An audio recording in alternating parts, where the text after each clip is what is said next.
Идеали вечни. Стихотворение на Величка Петрова Зардашк.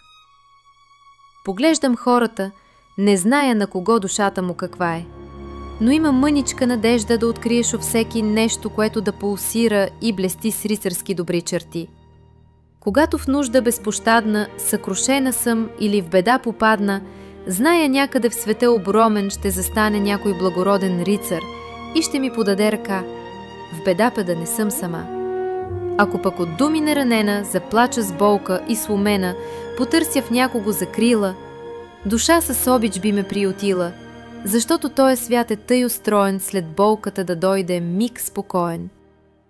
И вярвам силно, че и днес ги има онези хора, силни и човечни, които в душата си незрима носят идеали вечни, които пазят слаби наранени, които първи в битката отиват, които благородни и нетленни са в помисли, дела и ни откриват на рицарството смело от завета, за да бъде всеки увенчан с победа.